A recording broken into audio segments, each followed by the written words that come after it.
Good evening. This is the Elliott Wave update for the NASDAQ 100 for Sunday, March 20th, 2022.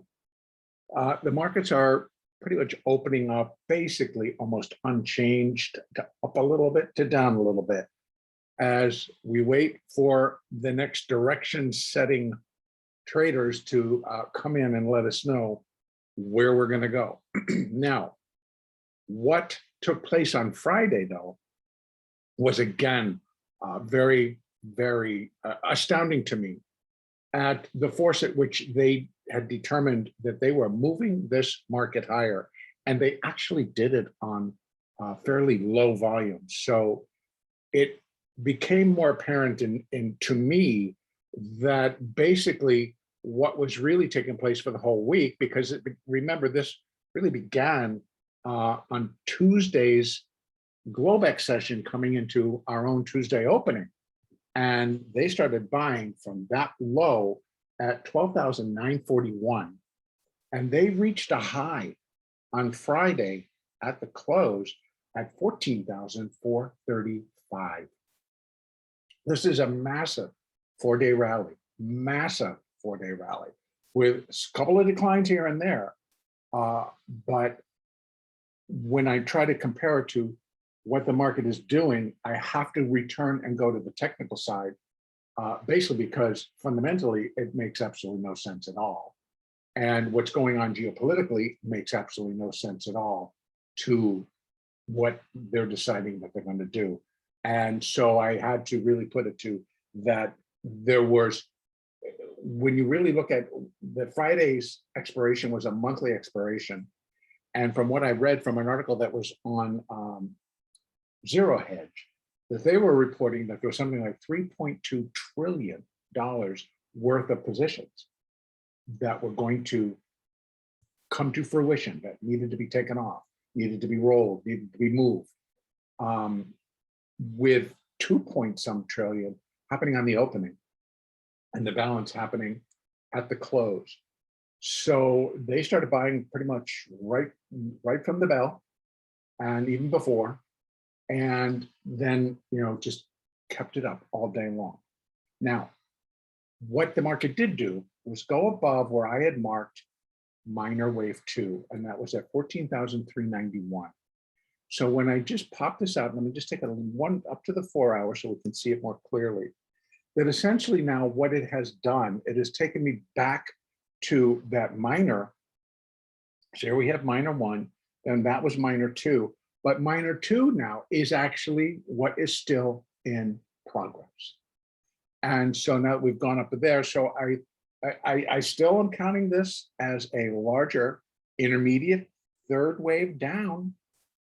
And that is all part of that. The highs are still at 16,000, up here at 16,768.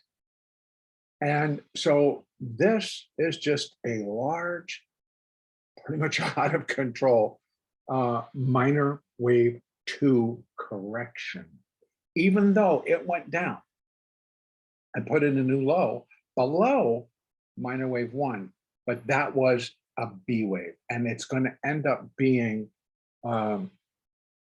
irregular, not by much, but by enough that it's irregular.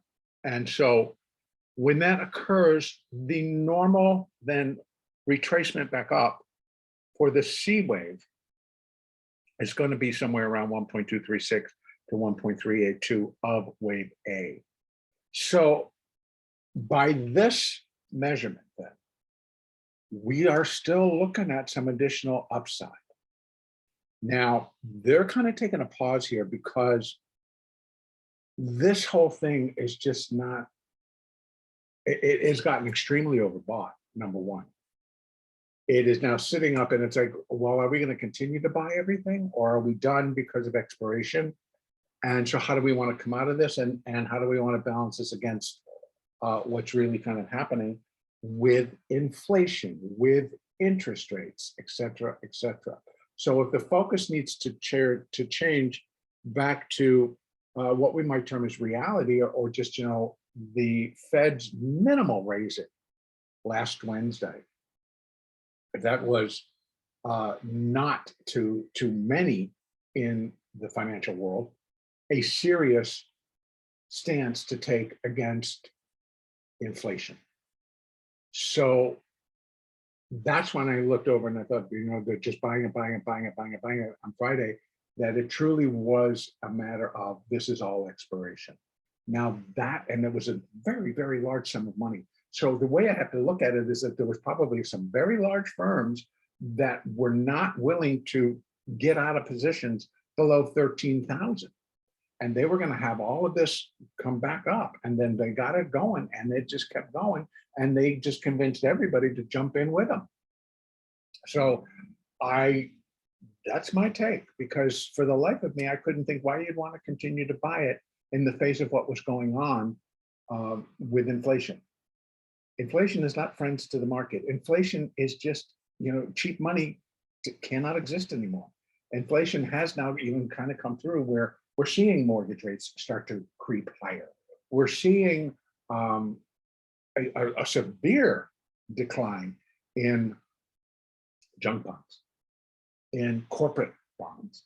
So there's trouble brewing. And for whatever reason, equity traders don't seem to want to take a look at that and to see how could that affect what they're doing, along with what's happening geopolitically, et cetera, et cetera. So in any case, I do think we are in the final throes of this minute C wave up to complete minor 2. Now, I know that if you're not that comfortable with Elliott, it's going to be more like, oh, he's just changing it again. Oh, he's just talking about this again. But again, I just want to make a reference that I follow Elliott and it does tell the story, but at the same time, the market's always going to be able to tell us essentially what is going on outside of what I may be tracking the market as. So again, once I see a market break a rule, then I know that I need to take a step back and rethink about what my count is. Well, my count is I still believe that we're setting ourselves up for a major, major C wave down. And the higher we go, the harder it's going to fall. And so that is still out there. But with them breaking that top level for minor 2, it brought about, I had 2 choices. Either it was going to be an ABC and all on a primary, and this would be a primary A, and now we're in the primary B wave, et cetera. And I thought, that doesn't fit. But what did fit is this is minor 1, and this is A of minor 2, B of minor 2, and now we're doing C of minor 2. And it basically is almost just a flat. It hasn't soared above that high of 14,391. So it's basically almost still an ABC flat. Got a little bit below the levels, and now it's a little bit above the levels. So still a basic flat structure. Now the highs and the lows pretty much pair up. We're not breaking strongly higher. Now, having said that, if I count this out, right, so we have to sub-minute waves to produce the minute C wave. And it has to be 5 of them. So there's 1, 2, 3 subdivides, 3, 4. So this is 5. Now, there's not really been a whole lot of declines within this 5th wave. So it's a little bit difficult to say, well, is this 1 of 5? Is this 3 of 5? Is this 5 of 5? So it's still out there. Now, if we really just start to break, and this is done, then again, we're going to come flying down. And I don't know who's going to start that. Obviously, right now, in the start of our Globex session, there's no pressure from sellers to step in and push it, like we have seen in so many other areas of the market, where we walked in on a Sunday evening when Globex opened, and it gapped. It gapped down 400 or 500 points, and then they brought it back. And it gapped down 300 or 400, and they brought it back. It's not gapping anywhere. So we're going to have to wait and see. But should it turn to start give us clues on this hourly chart, again, I'm going to be looking for the development and of a 5-wave structure down to give us the confirmation that this is done. and our next down cycle has begun. So, but in that process, it's got to break the 8, the 20, the 50, and eventually the 200. So, but initially, I would think it comes very quickly taking this back. It very quickly gets back below 14,024. That would be my take. And then right below the 50, and then they start breaking down further. So we have, which was resistance on the way up and now support on the way back down, 14,024, 13,912, 13,792, 13,630. So we have it coming all the way back down, but it should provide, if it's going to drop, we should see some acceleration, but it's going to find some of these support levels to possibly be a resting point, a pause in a decline that should continue, and maybe that pause would give us a little bounce, so we can get a 1, a 2, a 3, a 4, and a 5, so that we get that confirmation that the turn has now occurred, and we can start counting down for a downside move. And the reason I really do the Elliott for us as day traders is so that I can get an idea where I can expect the larger moves. If we're going up as we did on Friday, and this I wanted to include, I cannot begin to tell you that it just went straight up. And if you traded the last half hour, they pushed so hard that you dared not take a short. But my point here is that when you're trading and you're using the price action, and you can see it comes up, it doesn't pull back, it pulls back, but it goes again.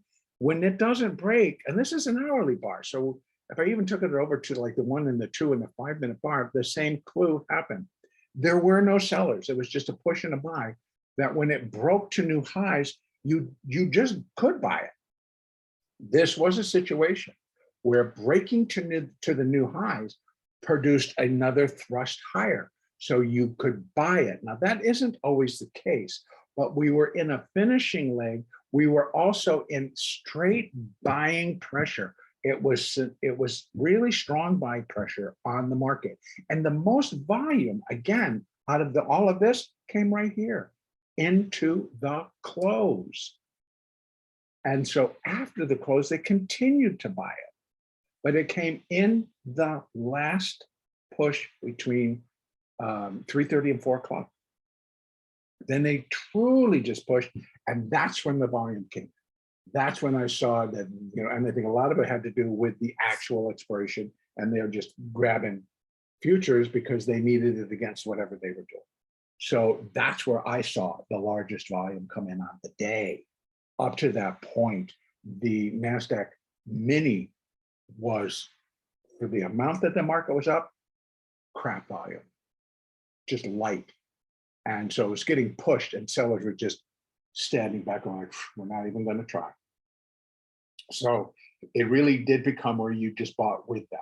And so that's what I want to say, because there are many, many times when we're looking for the turn and I'm looking and you wouldn't want to buy it, but this was like, it became so clear, and we broke all the moving averages and they were all pointing up. And you can see this one was pointing strong, strong, and strong to the upside. And they still are. They've not broken at all. We have not even come down and broken the 4, the hourly 4 at the start of Globex. So that buy pressure is still there, folks. How long it's going to last, we don't know. Now, if we continue to get upside, I would assume that we're going to get a little pullback first, at least back to the 8, if not even a little bit deeper. But our next resistance comes in at 14,644. Now, if I pull this out and look at the 4-hour chart, we are, see up here, I have to come all the way back to mid-February to find some resistance levels, like 623. Let's open that up, maybe I can get some more. Now that's a little bit too high. Go over here, I got some at 668, so it's even above that one. And there is really nothing in between now that we're doing it. So Yeah, 644, 645. That's going to be price and Fibonacci resistance. Beyond that, 14,845. And then we have not really how much we got, some at 68, maybe, the price resistance, and price resistance at, again, 67, 67. So there isn't really anything that's going to be pushing hard to resolve all of this upside and to start the selling. Now, again, there's been a lot of push and a lot of talk that the lows are in and we're blasting off. That I see, because in essence, when you watch it, that's certainly what it feels like. How much more there's still left for people to push into the market, I don't know. But I really am not thinking that we are heading. If anything, folks, if it breaks up here, 15,260, yes, we're opening up the door for a run towards the highs, no doubt. But then it truly does change it to the alternate view that I have spoke about. If this is intermediate A, intermediate B, intermediate C down here at this low, to put in a primary A wave, and we're in a primary B wave, which would be expected to take us back up above 15,900, back above 16,000. So yes, potential for this does exist, but again, the market has to tell us. So again, I put it into perspective in terms of we have to be fluid in how we want to trade. We have to be fluid in how we want to interpret the market. And so again, if you're being more of a position trader, you may have puts, you're looking at puts.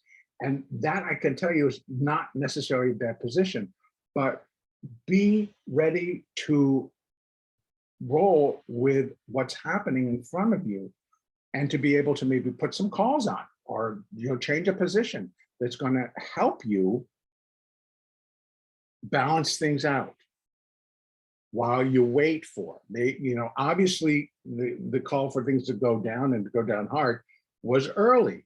Doesn't mean it's not going to happen. It just hasn't happened yet.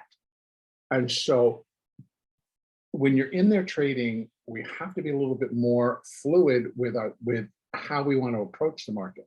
Again, as a day trader, Friday was a kick butt profitable day because everything was lined up. And if you could get over the fact it's like, oh my God, look at what they're doing, look at what they're pushing, when's the downside, you just traded what was in front of you. It was an extremely profitable day. And that's my point. I can't, once we broke above 14,391, it was like, just buy it, because it's going, and it went, and it just continued for another 50 points. But even before that, it was clear. So in any case, what I want to just say, we need to trade what's in front of us. The count is there, but at the same time, I try to give points where it's like, if it breaks this point, it negates what we're thinking in terms of the downside. When it broke that point, it negated that this was a subminute wave 2 with the wave 3 coming there. But remember, at that same time, I said, even if it breaks there, we're still going to get a decline. It's just now being pushed out further in the future before it begins. So we have to trade what's in front of us. So for tomorrow, I think that yes, we can look and not necessarily expect, but we have to allow for a continued rally. And when it does, here are resistance: 14,644, 14,845. We have 14,668, 670 in between that. And then once we break there, we're heading. We have really nothing. Yeah, maybe a couple things at 14,900, 14,000, the round numbers going up, but nothing really from prior. And over here, I'm back into early February. So yeah, there's a lot going on. Now, we can push if they continue to just pile in. And then that would suggest, now just remember, as we're going, it just puts the burden back on the buyers, because it's a B wave. And if you don't understand what a B wave can be and what it looks like, they're pretty wild. A C wave within a B can look like a third wave. Just get out of the way, we're going in the direction. And this one is telling you everybody's getting long, they're getting out of the shorts, getting long, and that may be the case, whatever. But for tomorrow, we need to allow for additional upside. Again, downside, if it starts to kick in, it's got to break the 4, the 8, the 20. When it starts to do that, it's going to give more pressure to the buy side to keep it up. And it's going to allow more downside pressure as people begin to then reevaluate and maybe change again. So a break of the 20, 13,938.39, right in there. That it may produce some acceleration. But then again, we have the support there at 892. And then it just continues, and we have the 50 at 13,762. So when things start to break down, those are actually the 4 hours. So I apologize for that. On the hourly, our 20 sits at 14,190. So it's up pretty high. And then the 50 is at 14,020. So again, here we are going to dealing with breaking below 14,000. And then battle. But at this time, if it comes off, I think this time it should just go. It really should. So we'll see. I'm going to leave it there. I don't want to go on too far, but I wanted to make sure that we understand that when you get yourself into a situation, or the market gets itself into a situation where it's telling you, hands down, we're not going down, we're going up. And buy breaks, buy the breakouts. And if it's reverse and we're going down, you buy the breakdowns. You buy it when it breaks out to the downside. Excuse me, you sell it. And on the reverse, when it's going up, you buy it. Sorry about that. So I'm going to leave it right there. We are very oversold. You can see that the money flow peaked here. So that tells you about the volume. Then I went down, and then it didn't really exceed it, even though price-wise it did. So that's why I'm telling you, light volume. This is where all the volume was. Then it got light by light by light. Okay, next update will be on Monday, the 21st.